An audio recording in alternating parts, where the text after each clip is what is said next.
Selamat pagi Kids, puji nama Tuhan. Pagi hari ini Tante berharap anak-anak tentunya dalam keadaan sehat ya. Nah anak-anak, sebelum kita beraktivitas pagi hari ini kita akan mendengar firman Tuhan terlebih dahulu. Kita siapkan Alkitab kita dan kita siapkan juga BOL-nya. Nah puji nama Tuhan, pagi hari ini firman Tuhan terdapat di dalam 2 Samuel pasal 17 ayat yang ke-17 sampai ayat yang ke-29, tetapi Tante Sunarti akan membaca satu ayat saja, yaitu ayat yang ke-23. Demikian bunyi firman Tuhan. Ketika dilihat Ahitofel bahwa nasihatnya tidak dipedulikan, dipasangnyalah pelana keledainya, lalu berangkatlah ia ke rumahnya, ke kotanya, ia mengatur urusan rumah tangganya, kemudian menggantung diri. Demikianlah ia mati, lalu ia dikuburkan dalam kuburan ayahnya. Puji nama Tuhan. Nah anak-anak, pagi hari ini firman Tuhan menceritakan yaitu tentang nasihat Ahitofel digagalkan oleh Husai. Nah anak-anak yang dikasihi Tuhan, firman Tuhan pada pagi hari ini yaitu bercerita tentang Ahitofel. Ahitofel itu siapa anak-anak? Ahitofel adalah seorang penasehat Daud pada waktu itu ya. Nah Ahitofel ini adalah seorang penasihat yang sangat luar biasa yang dipakai Tuhan ya untuk mendampingi dalam masa kerajaan Daud. Tetapi Ahitofel ini beralih atau berpihak kepada anaknya Daud yaitu Absalom. Nah, anak-anak di sini cerita firman Tuhan ini anak-anak nanti bisa baca ya dari ayat 1 sampai selesai ya. Anak-anak akan mendapatkan di situ kita melihat adalah di dalam hati Ahitofel itu ada rasa dendam, ada rasa sakit hati. Kenapa anak-anak?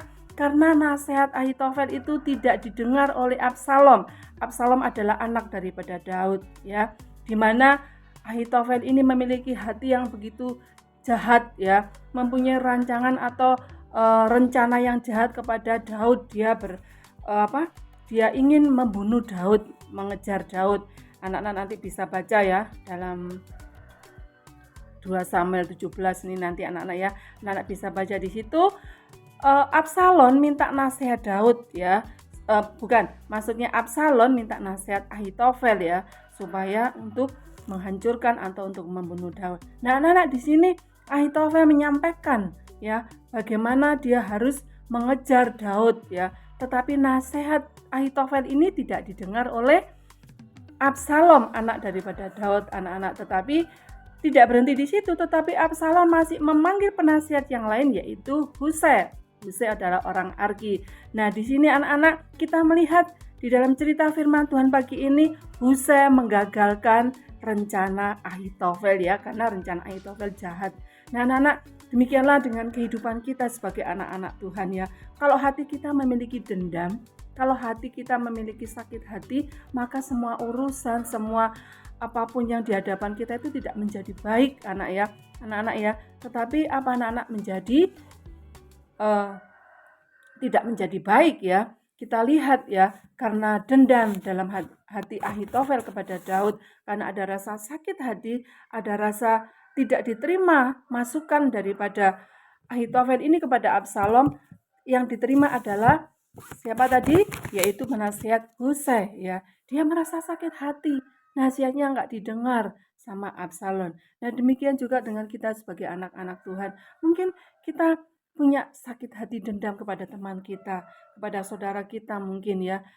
Maka hati kita akan dikuasai iblis anak-anak ya. Oleh sebab itu kita tidak boleh memiliki rasa dendam. Kita tidak boleh memiliki sakit hati karena di situ akan dikuasai iblis ya, sehingga ada hal-hal yang tidak baik dalam hati kita. Nah, kita lihat akhir dari kehidupan Ahitofel anak-anak pada ayat 23 tadi dikatakan dia akhirnya apa anak-anak? Menjadi putus asa, menjadi putus harapan. Akhirnya merasa nasihatnya enggak didengar, akhirnya dia apa anak-anak tadi dikatakan? Dia bunuh diri ya. Dengan kehidupan akhir hidupnya dengan tragis ya. Dengan demikian juga kita sebagai anak-anak Tuhan, kalau hati kita dikuasai dengan iri hati, sakit hati, maka kita tidak akan damai sejahtera. Sehingga kita merasa sendiri, kita merasa terpuruk, kita merasa sedih anak-anak ya. Oleh sebab itu anak-anak kita belajar untuk menjadi orang yang suka mengampuni ya, dan melupakan orang-orang yang sudah menyakiti kita ya. Kita diajarkan Tuhan untuk saling mengasihi, untuk saling mengampuni. Itulah firman Tuhan yang diajarkan kita sebagai anak-anak Tuhan. Kita tidak boleh dendam supaya kita tidak seperti Ahitofel. Puji nama Tuhan anak-anak. Ya, firman Tuhan pada pagi hari ini memberkati Tante Sunarti, juga memberkati anak-anak sekalian. Selamat beraktivitas anak-anak. Tuhan Yesus memberkati. Bye-bye.